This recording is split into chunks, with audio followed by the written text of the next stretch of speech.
श्री सीताराम, श्री राधेश्याम। आज हम जिन महापुरुषों की चर्चा करने जा रहे हैं उनका नाम था चतुरदास जी। शुरुआत ऐसे होती है कि चतुरदास जी नाम के एक महापुरुष थे जो अपने गुरुदेव की सेवा में रहते थे। इनका नाम बाद में खोजी जी पड़ा। जब उनके गुरुदेव लघु शंका यानी पेशाब करने जाते थे तो वे बाहर पानी लिए खड़े रहते। एक दिन वे जल लिए खड़े थे। पास ही एक पीपल का पेड़ था और वायु के कारण उसके पत्ते और बीज नीचे जमीन पर गिर गए थे। उनके गुरुदेव लघु शंका करके वापस आए और हंसने लगे। उन्होंने अपने गुरुदेव के हाथ दुलाते हुए उनकी हंसी का कारण पूछा। उनके गुरुदेव ने कहा, तुम कैसे शिष्य हो? मेरी सेवा में रहते हो और मेरी हंसी का कारण नहीं जान पाए? जो गुरु के मन की बात ना जान पाए वह शिष्य ही क्या? सेवा छोड़ो और मैं क्यों हंसा, इसकी खोज करके आओ।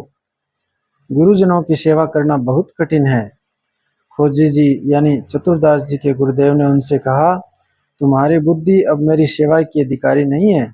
जब तक तुम मेरे हंसने का कारण पता नहीं कर लेते तुम्हें मेरे पास वापस आने की जरूरत नहीं।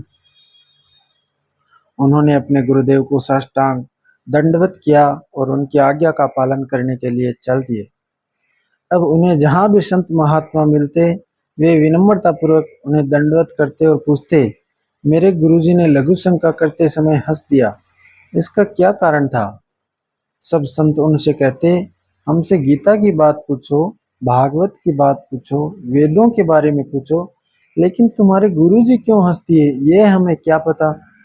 उनका उपहास होने लगा। अब वे अंदर से जलते रहते कि वे गुरु सेवा से वंचित हो गए। वह रात दिन जलते रहते और इसी प्रकार और भी संतों से जाकर पूछते, पर उन्हें कोई समाधान नहीं मिला। अब उन्होंने विचार किया कि वे गुरुजी के सामने जा नहीं सकते, सेवा कर नहीं सकते, तो अब इस शरीर का क्या काम। उन्होंने आत्महत्या करने का निर्णय लिया। वह एकांत में जाकर एक वन में बैठ गए और नाम जप करने लगे। उन्होंने सोचा कि अब वह कुछ खाएंगे पिएंगे नहीं और अपना शरीर त्याग देंगे। कुछ दिन तक उन्होंने कुछ नहीं खाया पिया। इसके बाद उनके सामने कबीरदास जी प्रकट हुए। जब कोई सच्ची भावना से भगवान का भजन करता है तो भगवान अपने दिव्य पार्षदों को उनके पास भेज देते हैं। कबीरदास जी ने उनके प्रश्न का उत्तर देते हुए कहा, जब तुम्हारे गुरुजी लघु शंका कर रहे थे तो उनकी लघु शंका में पीपल का एक बीज बह रहा था। बीज को लघु शंका में बहते हुए देखकर गुरुजी विचार करने लगे कि इस बीज में पीपल का पूरा वृक्ष छुपा हुआ है। जब यह बीज पीपल में था तो कितना वंदनीय और सुव्यवस्थित था, लेकिन जब यह पीपल से अलग हुआ तो लघु शंका में बह गया।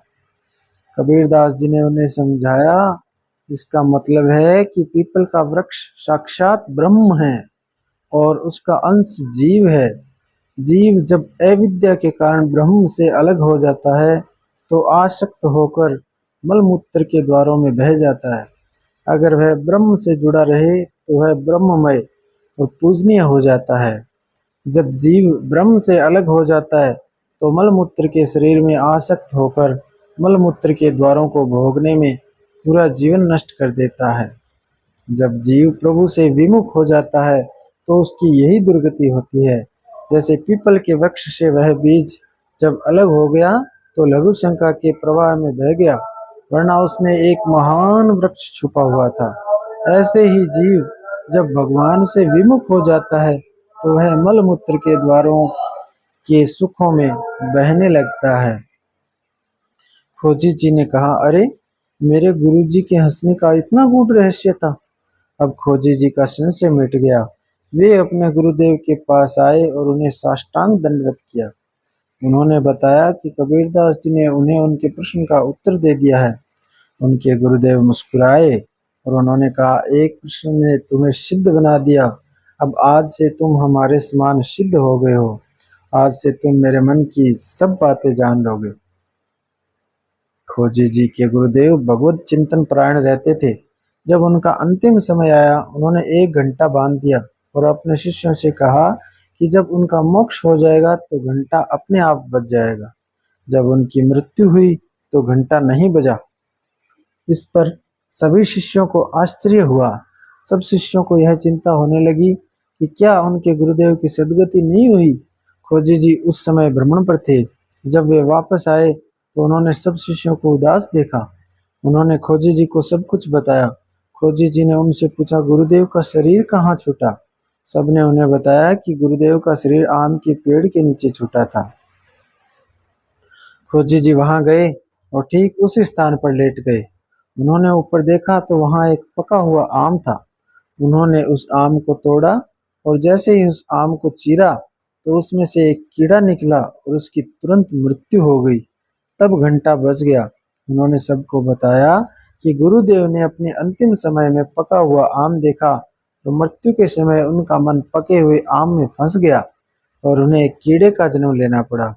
उन्होंने इसका एक और अर्थ बताया कि उनका मन आम में जरूर गया, लेकिन उन्होंने उस आम को भगवान को भोग लगाने का सोचा और यही सोचते सोचते उनके प्राण निकल गए।